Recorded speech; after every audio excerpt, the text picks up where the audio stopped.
Alors mes chers amis, chaque année, à la période de Hanouka, il y a des jeunes hommes, des jeunes filles qui me posent des questions autour d'un sujet très précis.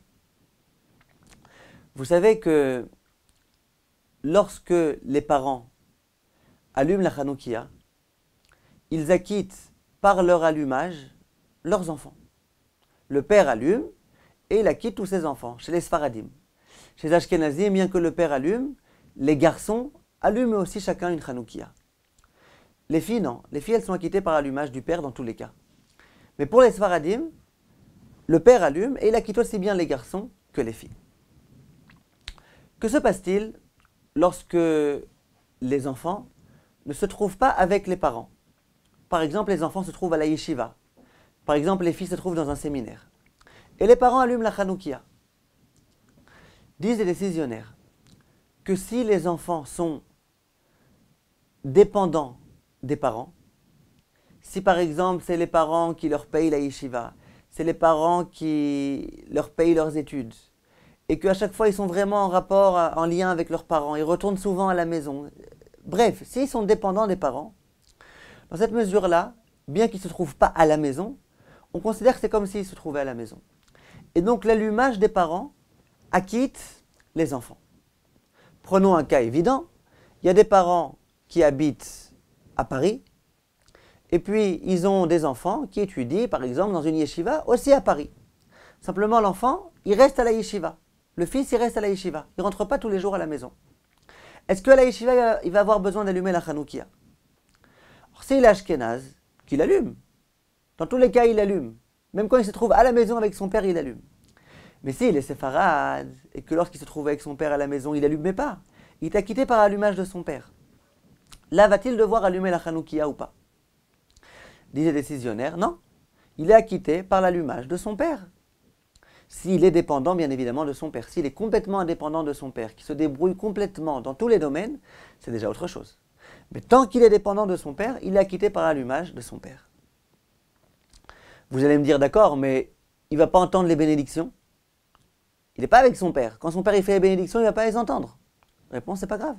Il n'a pas d'obligation d'entendre les bénédictions. Il a l'obligation qu'on ait allumé la Hanoukia pour lui. Son père a allumé, il l'a acquitté. Bien sûr, si ce jeune homme veut mieux faire et qu'il veut avoir le mérite d'entendre les bénédictions, eh bien, au moment où il va avoir un ami à lui, Ashkenaz par exemple, qui va allumer la Hanoukia, qui se mette à ses côtés. Au moins, il va avoir un voisin qui va allumer la Hanoukia, qui se mette à ses côtés, qui entende la bénédiction. Et qui réponde Amen.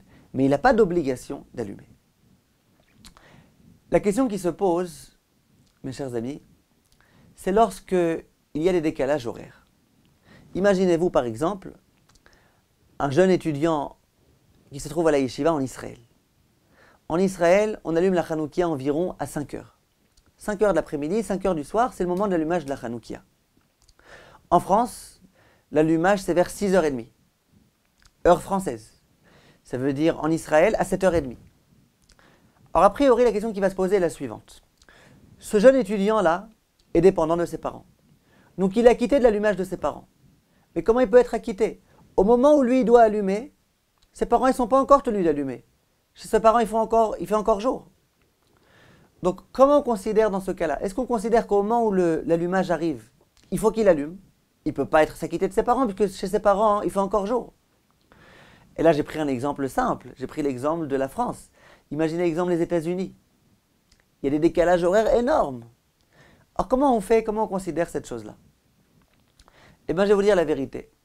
Certains décisionnaires disent que peu importe. Même s'il y a un très grand décalage horaire, peu importe. Moi, je n'ai pas besoin de me préoccuper. Au moment où mon père allumera, là où il se trouve, là où chez lui il y a une obligation d'allumer, il m'acquittera. Je suis dépendant de mon père. Au moment où mon père allumera, il m'acquittera. Comme ça, de nombreux décisionnaires ont écrit. Le Rav Ben Sion Abba Shaul, il paraît qu'il n'était pas très d'accord avec cette opinion, mais en tous les cas, la plupart des décisionnaires, c'est dans ce sens-là qu'ils allaient. Donc, pas la peine d'allumer. Le Rav Ovadia Yosef, il vient ici avec un très grand chidouche. Et il dit la chose suivante. Il dit, s'il est vrai que le fils en Israël ne va pas avoir besoin d'allumer, vu que son père qui se trouve en France ou qui se trouve aux États-Unis allumera au moment où il pourra allumer. Mais il n'en demeure pas moins vrai que si le fils souhaite allumer, avec bénédiction, il a le droit. Mais attention, dans la mesure où au moment où il allume, il est sûr que son père n'a pas encore allumé. En Israël, à 5 heures du soir, le fils peut être certain que son père n'a pas encore allumé en France, puisqu'en France, il faisait encore jour. Donc dans la mesure où le fils, au moment où il veut allumer, il aimerait allumer, et il sait que son père n'a pas encore allumé pour lui, dit le Rav Ovadia Yosef, tu peux très bien allumer avec bracha. Pourquoi? Parce qu'il ne s'est pas quitté par son père. S'il vient allumer à 10 heures du soir, c'est possible que son père y a déjà allumé en France. S'il a déjà allumé en France, il l'a déjà quitté. S'il l'a déjà quitté, il ne peut plus rallumer lui, en tous les cas, en récitant une bénédiction. Mais si au moment où j'allume, je sais que mon père n'a pas encore allumé, dit le Rav Ovadia Yosef, je peux très bien allumer en récitant une bénédiction. C'est malgré tout un grand chidouche, parce que si je considère que je suis dépendant de mes parents, et qu'au moment où mon père va allumer, il va m'acquitter, pourquoi je devrais allumer en récitant une bénédiction? Je suis dispensé d'une certaine façon, vu que c'est mon père qui va m'acquitter. Dans tous les cas, telle est l'opinion du Rav Ovadia Yosef. Que faire en pratique dans le cas, par exemple, où on se trouve à la yeshiva, et par exemple, on est ashkénaze, et donc on doit allumer la Chanoukia. Ou alors, dans l'exemple du Rav Ovadia Yosef, j'ai envie d'allumer la Chanoukia à 5 heures, quand je sais que chez mon père, il fait encore jour, et que je veux allumer. Où est-ce que je dois allumer? Autrement dit, quel est l'endroit principal dans la yeshiva? Est-ce que c'est la salle à manger, vu que c'est cet endroit-là qu'on mange? Ou est-ce que c'est l'endroit où je vais dormir? C'est l'objet d'une controverse entre nos maîtres. L'opinion du Rav Steinbourg, Shlita, c'est de dire qu'il faut allumer là où on dort.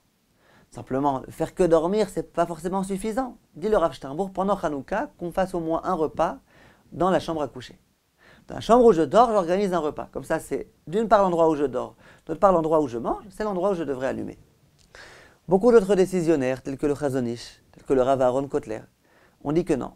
L'essentiel, l'endroit principal dans lequel on considère qu'on habite, c'est l'endroit dans lequel on mange. C'est la salle à manger. Et donc, c'est à cet endroit-là qu'il faut allumer. Les jeunes étudiants qui étudient en yeshiva ktana, ça veut dire que durant toute la journée, ils se trouvent à la yeshiva, et le soir, ils rentrent à la maison. Et ils dorment là-bas. Alors, eux, c'est sûr que l'endroit principal d'habitation, c'est l'endroit dans lequel ils rentrent à la maison. Là-bas, ils mangent, là-bas, ils dorment.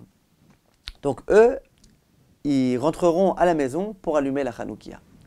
Si jamais c'est un trop grand bitul Torah, de devoir fermer le livre pour devoir rentrer à la maison, etc., etc., alors qu'ils allument la Chanoukia dans la salle à manger, et puis ensuite, lorsqu'ils rentreront à la maison, ils rallumeront à nouveau sans réciter de bénédiction. Voilà, Kol Tov, mes chers amis, j'espère que c'est bien clair. Si par exemple, juste, il y a des filles par exemple qui se trouvent dans un appartement, Beshutafut, elles sont ensemble, elles sont colocataires d'un même appartement. Alors là, comment on fait? Eh bien là, c'est clair. Là, il faut qu'il y en ait, si elles sont ashkenaziotes, chacune peut allumer. Si elles sont sfaradiotes, qu'il y en a une qui allume pour toutes, et les autres, qu'elles payent un petit peu d'argent pour s'associer à cet allumage-là, qu'elles écoutent les bénédictions que l'une d'entre elles récitera et qu'elles répondent Amen. Comme tous mes chers amis, Chanouka Sameach.